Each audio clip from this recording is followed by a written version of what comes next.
It's a beautiful day out there, 9:16 right now. Let's go to Paul for your next weather. Paul, why is the camera bouncing around? I think like it might be the roller coaster. That would be my thought. I just checked the breeze in Santa Monica, 5 miles an hour. We're zoomed in a bit, and they've got some fun rides there on the pier itself. Of course, it's not open yet. Maybe they're testing it. Dodger Stadium, it's going to be rocking. We may see an earthquake registered from all the fans jumping up and down. Sometimes that can measure things seismically. Friday, Saturday, game time just after 5 o'clock. What's the weather going to be like? Well, I'll give you the first pitch temperature, mid-70s both days. But I'm here to tell you, by the end of the day, even though the competition will be heating up, as soon as the sun goes down, when you have dry air, it gets chilly. We'll be in the mid-60s by the time we hit the 7th inning stretch of Game 1 and Game 2. So mild to start, cool to finish.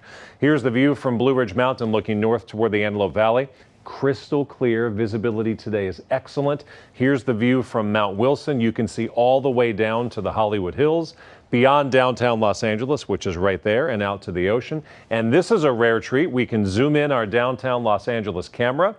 Often it's just too hazy. The pollution is just too thick to see the Hollywood sign. Well, guess what? Not only can we see it, it is very crisp and very detailed. Thank you to our engineers for zooming in and showing just how good the visibility is outside today. Hopefully you get to enjoy it as well. Santa Ana, 80 degrees today. That's 4 degrees above average. Lancaster, you'll also be 4 degrees above average with a high of 84. Inland, you're warmer or even a little bit hotter, 90s in a few spots. Ontario will be 89, 7 degrees above average. Burbank, 9 degrees above average, 88. Here's Simi Valley, upper 80s today and tomorrow. Notice a change on Thursday. Not the hugest change, not the biggest change we've ever seen, but it will be cooler and somewhat cloudier on Thursday as low clouds do return. There are no low clouds around Burbank right now. Dew points low. There's no wind to speak of. Good visibility, 66 degrees outside. Let's fast forward to this afternoon. Downtown Los Angeles, 81. Simi Valley in the 80s. Lancaster, Palmdale in the 80s. Claremont in the 80s.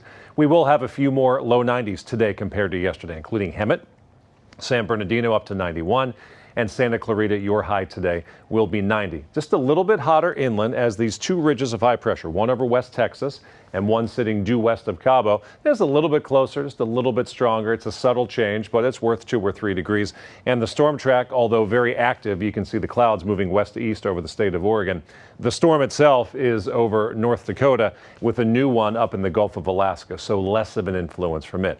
Add it all together, a couple degrees warmer today. That ridge of high pressure, all of that energy and heat shifts east next week. What moves in is a more active storm pattern in the Pacific Northwest. That'll be close enough to us. Our temperatures will drop to near or slightly cooler than average by next week. So you'll see the last day of the 7-day forecast here for the Inland Empire, 76 degrees. But the first 6 days, including today, are well into the 80s. And for our valleys, 90s today and tomorrow, upper 80s through Saturday and Sunday. That is your next weather forecast. Back to you. Now you can get your KCAL news, weather, and live stream all in one place on the CBS News app. Download it free today.